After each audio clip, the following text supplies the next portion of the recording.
Financial markets. சரி, financial market என்னுடைய தமிழக்கம் என்ன அப்படின்னா நிதி சந்தை அப்படின்னா. நிதி அப்படின்னா என்ன அப்படின்னு கேட்டிங்கன்னா, பணத்தை நம்ம ஒட்டுமொத்தமாக பார்க்குறதுக்கு பேர் தாங்க நிதி. மார்க்கெட் அப்படின்னா தெரியும், வாங்குறது விற்கிறதுக்கான இடம் மார்க்கெட். ஸோ அப்போ நிதி மார்க்கெட் அப்படின்னா என்ன அப்படின்னு நீங்கள் பார்த்தீங்கன்னா, பணத்தை எப்படி திரட்டுறாங்க, அப்படி வாங்குறாங்க, அது தேவைப்படும் போது எப்படி வாங்குறாங்க, மறுபடி தேவைப்படுவோருக்கு எப்படி கொடுக்குறாங்க அப்படிங்கிறதுக்கு தான் இந்த மார்க்கெட்டு பொதுவாக. இது எல்லா நாடுகள்லேயுமே எப்படி இருக்குது அப்படின்னு நீங்கள் பார்த்தீங்கன்னா, ரொம்ப இம்பார்ட்டன்ஸ் கொடுப்பாங்க. அதாவது எந்த ஒரு நாட்டிலையும் இது ரொம்ப சீரும் சிறப்புமாக செயல்பட்டு கொண்டு வந்திருந்தால் அந்த நாட்டினுடைய பொருளாதாரம் நல்லா இருக்கும் அப்படின்னு சொல்லுவாங்க. ரைட்டுங்களா? ஸோ இந்த ஃபினான்ஷியல் மார்க்கெட்டை பற்றி தான் இன்றைக்கி நம்ம பார்க்க போகிறோம். இதனுடைய டைப்ஸ் என்ன அப்படிங்கிறது நம்ம இன்றைக்கி ஓவராலாக ஒரு ஐடியா தான் நம்ம இன்றைக்கி பார்க்க போகிறோம்.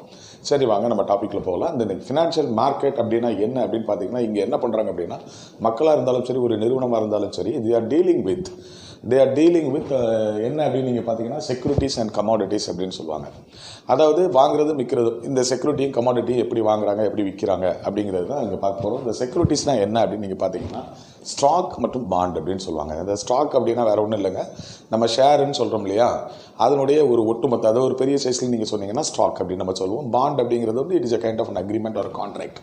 ஒரு ரெண்டு பார்ட்டிக்கு நடுவில் நம்ம ஒரு கான்ட்ராக்டோ ஒரு அக்ரிமெண்ட்டோ, நான் இதை கொடுக்குறேன், இதை திருப்பி கொடுக்குறேன் அப்படிங்கிற மாதிரி ஒரு அக்ரிமெண்ட்டை தான் என்ன சொல்லுவோம், பாண்ட் அப்படின்னு சொல்லுவோம். ரெண்டாவது, இங்கே கமாடிட்டியும் இந்த மார்க்கெட்டில் டீல் பண்ணுறாங்க. எப்படி கமாடிட்டி அப்படின்னு பார்த்தீங்க அப்படின்னீங்கன்னா, இதில் ஒரு 3 விதமான கமாடிட்டி டீல் பண்ணுறாங்க. என்ன அப்படின்னு பார்த்தீங்கன்னா, ஒன்று ப்ரெசியஸ் மெட்டல்ஸ் அப்படின்னு சொல்லுவாங்க. இந்த மைனிங் இண்டஸ்ட்ரியிலேருந்து நம்ம எடுக்கிறோம் இல்லையா, நிறைய மெட்டல்ஸ், கோல்டாக இருக்கலாம், சில்வராக இருக்கலாம், பிளாட்டினமாக இருக்கலாம், இல்லைனா டைமண்டாக இருக்கலாம், சிங்க், மெக்னீஷியம், இந்த மாதிரி நிறைய இருக்குது. இது எல்லாமே என்னதான் கமாடிட்டிஸ் அப்படின்னு சொல்லுவாங்க. அது மட்டும் போக இந்த அக்ரிகல்ச்சர் ப்ராடக்ட்ஸும் இங்கே பண்ணுறாங்க. இதுவும் இல்லாமல் இன்னும் என்ன பண்ணுறாங்க அப்படின்னா, எனர்ஜி கமாடிட்டிஸ்ன்னு சொல்லுவாங்க. அது என்ன அப்படின்னு பார்த்தீங்கன்னா, இந்த க்ரூட் ஆயில், நேச்சுரல் கேஸ், அந்த மாதிரி சொல்கிறாங்க இல்லையா, இதெல்லாம் எனர்ஜி கமாடிட்டின்னு சொல்லுவாங்க. சாஃப்ட் கமாடிட்டின்னு சொல்கிறது எல்லாமே அக்ரிகல்ச்சர் ப்ராடக்ட்ஸ். ஹார்ட் கமாடிட்டிஸ்ன்னு சொல்கிறது எல்லாமே மெட்டல்ஸ் அண்ட் மினரல்ஸ். ஓகேங்களா? இது எல்லாமே இங்கே டீல் பண்ணக்கூடிய ஒரு இடம் தான் என்ன அப்படின்னு பார்த்தீங்கன்னா, ஃபினான்ஸ் மார்க்கெட் அப்படின்னு சொல்லுவாங்க. இந்த ஃபினான்ஸ் மார்க்கெட்டை பொதுவாக ரெண்டு பிரிவாக பிரிப்பாங்க. என்னெல்லாம் அப்படின்னு நீங்கள் பார்த்தீங்கன்னா, ஒன்று மணி மார்க்கெட் அப்படின்னு சொல்லுவாங்க, இன்னொன்று கேபிட்டல் மார்க்கெட் அப்படின்னு சொல்லுவாங்க. சரி, மணி மார்க்கெட்னா என்ன, கேபிட்டல் மார்க்கெட்னா என்ன, ரெண்டுமே இதனுடைய ஒரு உறுப்பு தான். அந்த மணி மார்க்கெட் அப்படிங்கிறது only for short time. Short டைம்னா என்ன அப்படின்னு நீங்கள் கேட்டிங்கன்னா, ஒரு நாளில் இருந்து ஒரு வருஷம் வரைக்கும் உள்ளது நம்ம ஷார்ட் டைம்னு சொல்கிறோம். அதே நேரத்தில் ஒரு வருஷத்துக்கு மேலே போகும்போது அது லாங் டைம்னு சொல்கிறோம். அப்படி நம்ம சொன்னோம் அப்படின்னா அது கேபிட்டல் மார்க்கெட்டு. ஒரு வருஷத்துக்கு உள்ளே இருந்ததுன்னா அது மணி மார்க்கெட். சரி, இது மணி மார்க்கெட்டில் என்னென்ன டைப்ஸ் எல்லாம் இருக்குது அப்படின்னு நீங்கள் பார்த்தீங்கன்னா, இதில் ஒரு 3 வகையான டைப்ஸ் இருக்குங்க. ஒன்று டெரிவேட்டிவ் மார்க்கெட் அப்படின்னு சொல்லுவாங்க. இந்த டெரிவேட்டிவ் மார்க்கெட்டுக்குள்ளேயும் நம்ம இன்னும் சப் கிளாசிஃபை பண்ணோம் அப்படின்னீங்கன்னா, அதுலேயும் future market and option market அப்படின்னு சொல்லுவாங்க. டெரிவேட்டிவ்ஸ்னால் என்ன அப்படின்னா, தமிழாக்கத்தில் அழகாக அந்த தமிழனுடைய ஆக்கம் உங்களுக்கு புரிஞ்சுது அப்படின்னா, அதில் இருந்தே நம்ம எழுதிக்கலாம். வழித்தோன்றல் அப்படின்னு சொல்லுவாங்க. அதாவது ஒரு நிறுவனத்தை நம்ம ஸ்டார்ட் பண்ண போகிறோம், இல்லைனா அதுக்கான பணம் தேருது அப்படின்னா அதுக்கான வழியை கண்டுபிடிப்போம் இல்லையா, அந்த வழி கண்டுபிடித்து அதற்கான நிதியை எப்படிலாம் திரட்ட போகிறோம் அப்படிங்கிறது தான் இந்த டெரிவேட்டிவ் மார்க்கெட் அப்படின்னு சொல்லுவாங்க. இதுக்கு 2 விதமான டூல் யூஸ் பண்ணுறாங்க. ஒன்று ஃபியூச்சர் அப்படின்னு சொல்லுவாங்க, இன்னொன்று ஆப்ஷன் சொல்லுவாங்க. ரெண்டுமே என்ன அப்படின்னு நீங்கள் பார்த்தீங்கன்னா, ஒரு மாதிரி ஷேர் தான் பார்த்துக்கோங்க.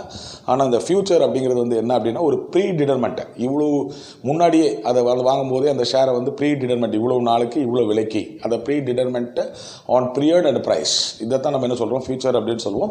ஆனால் ஆப்ஷன் அப்படிங்கிறது அந்த மாதிரி கிடையாது. எப்போனாலும் வாங்கிக்கலாம், எப்போனாலும் விற்றுக்கலாம், அதே ஷேர் தான். ஓகேங்களா? இதைத்தான் நம்ம என்ன சொல்கிறோம் அப்படின்னா டெரிவேட்டிவ் மார்க்கெட் அப்படின்னு சொல்லுவோம். இந்த மணி மார்க்கெட்டுக்கு கீழே இன்னொன்று வருது என்ன அப்படின்னு பார்த்தீங்கன்னா, இன்சூரன்ஸ் மார்க்கெட் அப்படின்னு சொல்லுவாங்க. இன்சூரன்ஸ் அப்படிங்கிறது ஒருத்தருக்கு ஏற்படக்கூடிய அந்த ரிஸ்க்கை பலருக்கு பகிர்ந்து கொடுக்குறது, அதான் இன்சூரன்ஸ் மார்க்கெட். அதை பற்றி நான் நிறைய விளக்கம் சொல்ல வேண்டிய அவசியம் இல்லை. நான் எல்லாருக்குமே தெரியும், ஒரு பாலிசி வாங்குகிறோம், அது நிறைய இடர்களாக இருக்கலாம். அதனால் களவாக இருக்கலாம், ஃபயராக இருக்கலாம், இல்லைனா ஆக்சிடெண்ட்டாக இருக்கலாம். இந்த மாதிரி பல இடர்கள், அதாவது எந்தெந்த வகையிலெல்லாம் நமக்கு லாஸ் ஏற்படுதோ அந்த லாஸ்களெல்லாம் நம்ம ஒருத்தரை மட்டுமே தாங்கிக் கொள்ளாமல் அந்த இடர்களை பலருக்கு பிரிந்து கொடுப்பதற்கான ஒரு ப்ராடக்ட் தான் இன்சூரன்ஸ் சொல்லுவோம். இந்த இன்சூரன்ஸ் ப்ராடக்ட்டை இந்த பையிங் அண்ட் செல்லிங் இருந்து அது இன்சூரன்ஸ் மார்க்கெட் சொல்லுவோம். இதுவும் எங்கே இருக்குது அப்படின்னு பார்த்தீங்கன்னா, money market. One or another வேயில் கவர்மெண்ட்டுக்கோ இல்லைனா ஒரு நிறுவனத்திற்கோ தேவைப்படுது அப்படின்னா இந்த இன்சூரன்ஸ் மூலமாக அவங்க என்னதுங்க பணத்தை திரட்டி கொள்கிறாங்க. அடுத்தல என்ன அப்படின்னு நீங்கள் பார்த்தீங்கன்னா, ஃபாரின் எக்ஸ்சேஞ்ச் அப்படின்னு சொல்லுவாங்க. ஃபாரின் எக்ஸ்சேஞ்ச் மார்க்கெட் அப்படின்னு சொல்லுவாங்க. உங்களுக்கு தெரியும் ஃபாரின் எக்ஸ்சேஞ்ச் அப்படிங்கிறது என்ன அப்படின்னா, ஒரு வெளிநாட்டில் என்ன பணம் யூஸ் பண்ணுறாங்களோ, அதாவது ஃபாரின் கரன்சி அப்படி தானே. ஸோ ஒரு நாட்டோட இன்னொரு நாட்டை நம்ம மிங்கிள் பண்ண போகிறோம்னு வச்சுக்கோங்களேன். அதாவது ட்ரேட் மூலமாக நம்மகிட்ட இல்லாத பொருளை அங்கேருந்து நம்ம வாங்குவோம், அவங்ககிட்ட இல்லாத பொருளை நம்மகிட்ட இருந்து வாங்குவாங்க. ஆனால் எப்படி வாங்குவாங்க அப்படின்னு பார்த்தீங்கன்னா, நம்மகிட்ட இருக்க பொருளை அவங்க அங்கே வாங்கும்போது அவங்க நம்ம நாட்டு பணத்தை கொடுக்கணும். அதே மாதிரி அவங்ககிட்ட இல்லாத பொருளை நாம் வாங்கும்போது நம்ம அவங்க நாட்டு பணத்தை கொடுக்கணும்.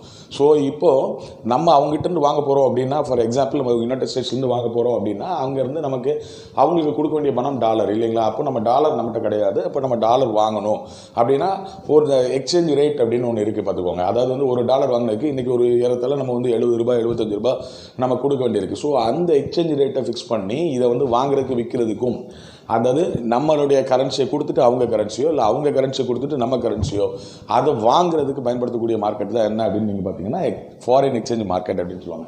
இது எல்லாமே ஷார்ட் டேர்ம் மார்க்கெட்டுங்க. இது எல்லாமே எதில் வருது அப்படின்னு பார்த்தீங்கன்னா மணி மார்க்கெட் கீழே வருது. ஸோ அடுத்தது என்ன அப்படின்னு பார்த்தீங்கன்னா கேபிட்டல் மார்க்கெட் அப்படின்னு சொல்லுவோம். அதாவது நான் ஏற்கனவே சொன்னேன் இல்லையா, உங்களுக்கு ஒரு வருடத்திற்கு மேலே, அதாவது லாங் டேர்ம் பேசிஸில் நம்ம வந்து ஒரு கடனை கொடுக்குறதுக்கோ இல்லை கடனை வாங்குறதுக்கோ நம்ம பயன்படுத்தக்கூடிய ஒரு மார்க்கெட் என்ன அப்படின்னு பார்த்தீங்கன்னா கேபிட்டல் மார்க்கெட். இங்கே பொதுவாக என்ன சொல்லுவாங்கன்னா ஸ்டாக் மார்க்கெட்னு சொல்லுவாங்க. ஸ்டாக்னா உங்களுக்கு அர்த்தம் சொல்லியிருக்கேன். அதாவது ஒரு குரூப் ஆஃப் ஷேர்ஸ், அதை தான் நம்ம என்ன சொல்லுவோம் அப்படின்னு பார்த்தீங்கன்னா ஸ்டாக் அப்படின்னு சொல்லுவோம். இந்த மார்க்கெட்டில் என்ன அப்படின்னு பார்த்தீங்கன்னா பல கம்பெனிகளுடைய ஷேரை, அதாவது ஒரு ஷேர் அப்படிங்கிறதுக்கு உங்களுக்கு தெளிவாக சொல்கிறதுக்கு ஒரு எடுத்துக்காட்டு சொல்கிறேன். இப்போ ஒரு மனுஷன், இப்போ நான் தான் இருக்கேன்னு வச்சுக்கோங்களேன். நான் ஒரு கம்பெனி ஒன்று ஆரம்பிக்கணும். அதுக்கு வந்து ₹100 கோடி முதல் என்கிட்ட ₹50 கோடி இருக்குது. மீது ₹50 கோடி நான் எப்படி வந்து திரட்ட போகிறேன் அப்படிங்கிறது ரொம்ப ரொம்ப முக்கியமான ஒரு விஷயம். ஸோ அதை எப்படி திரட்டலாம் அப்படின்னு நீங்கள் பார்த்தீங்கன்னா இந்த ஃபினான்ஷியல் இன்ஸ்ட்ருமெண்ட்டை யூஸ் பண்ணி, அதாவது ஷேரு, பாண்டு, செக்யூரிட்டிஸ், இந்த டிபெஞ்சர்ஸ் இந்த மாதிரிலாம் இருக்கு இல்லையா, இந்த மாதிரி இருக்கக்கூடிய இந்த ஃபினான்ஷியல் இன்ஸ்ட்ருமெண்ட்டை நான் யூஸ் பண்ணி தாங்க நான் மக்கள்கிட்ட நான் கடன் வாங்க போகிறேன். எனக்கு தேவையான அந்த ₹50 கோடி. அப்போது நான் என்ன பண்ண போகிறேன் அப்படின்னா என்னுடைய கம்பெனிக்கு தேவையான அந்த ₹100 கோடி டிஃப்ரெண்ட் ஷேர்ஸாக நான் பிரித்து வச்சுக்கிறேன். அப்போ ஒரு ஷேர் வந்து ₹1 கோடி. ஒரு எடுத்துக்காட்டாக சொல்கிறேன். இது வந்து ₹10 கூட இருக்குது ஷேரு. ஆக்சுவலாக நான் உங்களுக்கு புரியறதுக்காக அப்படி சொல்கிறேன். இப்போ ₹100 கோடி என்னுடைய கம்பெனி ப்ராஜெக்ட், இதில் என்கிட்ட ₹50 கோடி இருக்குது. மீதி ₹50 கோடி நான் திரட்டணும் அப்படிங்கிற பட்சத்தில் ஒரு 100 கோடியை வந்து நான் 100 பங்குகளாக வச்சுக்கிட்டு 50 பங்குகளை நான் ஏற்கனவே வாங்கிட்டேன் இல்லைங்களா?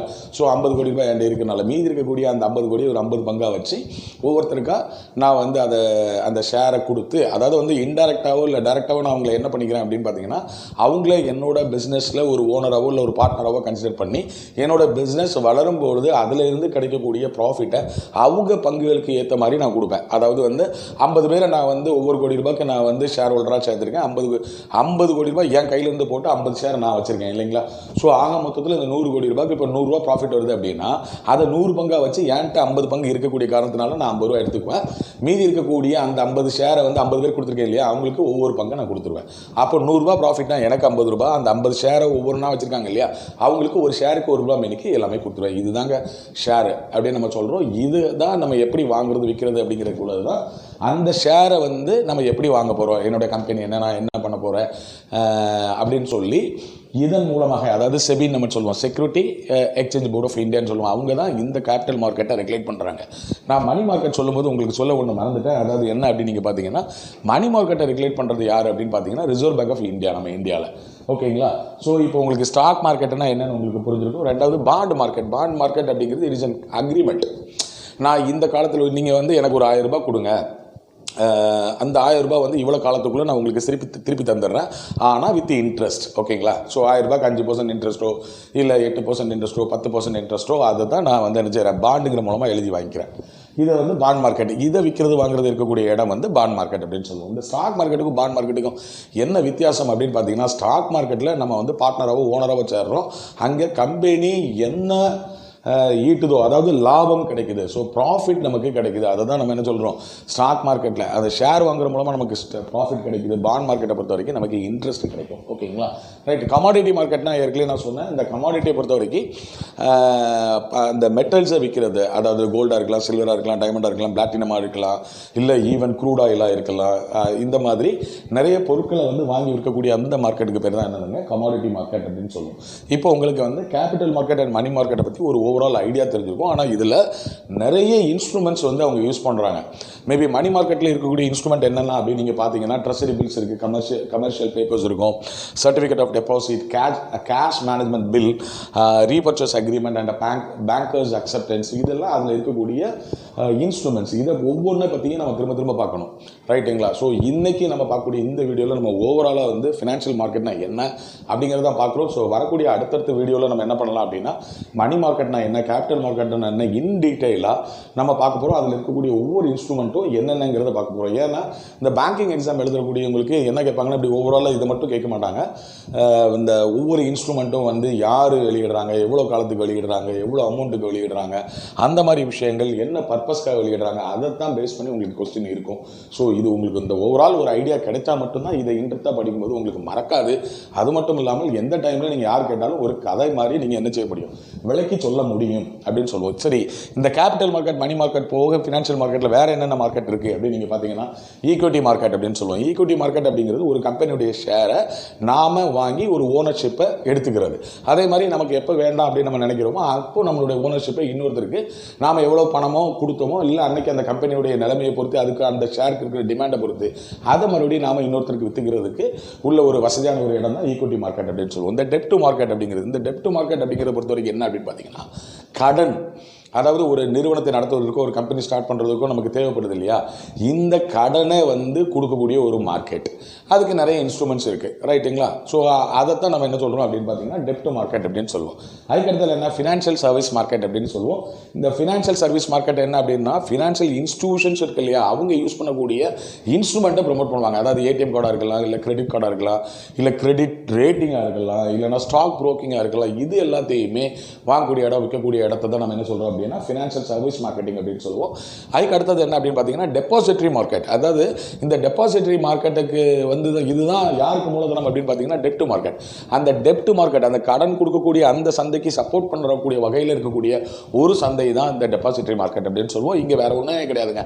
மக்கள்கிட்ட இருந்து எந்தெந்த வகையிலே நம்ம வந்து பணத்தை உள்ளே கொண்டு வர முடியும் அப்படிங்கிறதுக்கு இருக்கக்கூடிய ஒரு சந்தை தான். இதில் நிறைய இன்ஸ்ட்ருமெண்ட், அதாவது ஷேராக இருக்கலாம், செக்யூரிட்டியாக இருக்கலாம், பாண்டாக இருக்கலாம், ஏதாவது அவங்ககிட்ட கொடுத்து நீங்கள் இவ்வளோ கொடுத்தா இவ்வளோ தரேன், இவ்வளோ நாளுக்குள்ள தரேன் அப்படிங்கிற மாதிரி பார்த்தோ, இதை மாதிரி அவங்ககிட்ட இருந்து டெபாசிட்டை கலெக்ட் பண்ணக்கூடிய ஒரு இடம் தான் அது என்ன சொல்லுவோம் அப்படின்னா டெபாசிட்டரி மார்க்கெட்.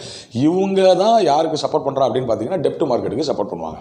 அதுக்கப்புறம் என்ன பார்த்தீங்கன்னா நான் டெபாசிட்டரி மார்க்கெட் அப்படின்னு சொல்லுவாங்க. இது மட்டுமல்ல, டெபாசிட் ஃபார்மில் இல்லாமல் நிறைய விஷயங்கள்லேருந்து நம்ம பணம் கலெக்ட் பண்ணுறோம். அதில் என்னெல்லாம் வருது அப்படின்னு பார்த்தீங்கன்னா, எடுத்துக்காட்டாக நம்ம என்ன சொல்லலாம், மியூச்சுவல் ஃபண்டை சொல்லலாம், இன்சூரன்ஸ் சொல்லலாம், பென்ஷன், அந்த பென்ஷனுக்கு நாங்கள் வந்து பிறகு உங்களுக்கு 60 வயசுக்கு பிறகு தர்றோம், அந்த மாதிரிலாம் சொல்லலாம். இதெல்லாம் என்ன அப்படின்னு பார்த்தீங்கன்னா நான் டெபாசிட்டரி மார்க்கெட் அப்படின்னு சொல்லுவாங்க. ஸோ இந்த மார்க்கெட் எல்லாமே சேர்ந்து தான் ஃபினான்ஷியல் மார்க்கெட் அப்படின்னு சொல்லப்படுது. ஸோ இந்த ஃபினான்ஷியல் மார்க்கெட் அப்படிங்கிறது ஒரு நாட்டினுடைய பொருளாதாரத்துக்கு முதுகெலும்பாக இருக்குங்க.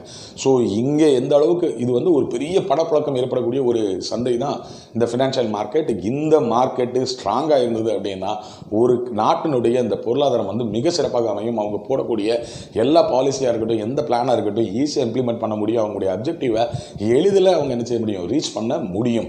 ரைட். இதை இன்னும் சொல்ல போனால் எப்படி சொல்லுவாங்க அப்படின்னு பார்த்தீங்கன்னா, இந்த கேபிட்டல் மார்க்கெட்டாக இருக்கட்டும், அந்த மணி மார்க்கெட்டாக இருக்கட்டும், இதெல்லாம் என்ன சொல்கிறாங்க அப்படின்னா இன்னொரு லெவல்லையும் பிரிக்கிறாங்க. அப்படின்னா primary market and secondary market அப்படின்னு சொல்லுவாங்க. அதாவது பிரைமரி மார்க்கெட்னா என்ன, செகண்டரி மார்க்கெட்னா என்ன அப்படின்னா, ஒரு நிறுவனம் இப்போனா முத தன்னுடைய பங்குகளை விற்கிது, ரைட்டுங்களா? அதைத்தான் நம்ம என்ன சொல்லுவோம்னா இனிஷியல் பப்ளிக் ஆஃபர் அப்படின்னு சொல்லுவாங்க. முதல்ல அந்த நிறுவனம் தொடங்கும் போது அவங்களுக்கு தேவையான அந்த ஷார்ட்டேஜ் ஆஃப் ஃபண்டை இந்த ஷேர் மார்க்கெட்டில் ஷேர் மூலமாக திரட்டி கொள்கிறாங்க இல்லையா, அதை நம்ம வந்து பிரைமரி மார்க்கெட் அப்படின்னு சொல்லுவோம். செகண்டரி மார்க்கெட் அப்படிங்கிறது வந்து நம்ம எதை சொல்லுவோம் அப்படின்னு நீங்கள் பார்த்தீங்கன்னா, அதே இண்டஸ்ட்ரி வந்து எக்ஸ்பென்ஷன் ஆகும். அதாவது என்ன ஆகும் அப்படின்னா, ஒரு இடத்துல இருந்து நல்லா ஸ்டெபிலைஸ் பண்ணியிருப்பாங்க, நல்லா ப்ராஃபிட் ஏர்ன் பண்ண ஆரம்பிச்சிருச்சு. ஸோ அதனுடைய கிளைகளை வேறு இடங்களில் அவங்க பண்ண வேண்டிய ஒரு சூழ்நிலை வரும். அப்போ அவங்களுக்கு ஃபண்டு தேவைப்படும். ஸோ அந்த மாதிரி, அதாவது ஏற்கனவே இருக்கக்கூடிய நிறுவனம் வந்து ஷேரை இன்க்ரீஸ் பண்ணலாம், இல்லைனா ஏற்கனவே நம்ம அங்கேருந்து வாங்கி வச்சிருந்த ஷேரை செகண்ட் சேல் அப்படின்னு நம்ம சொல்லுவாங்க.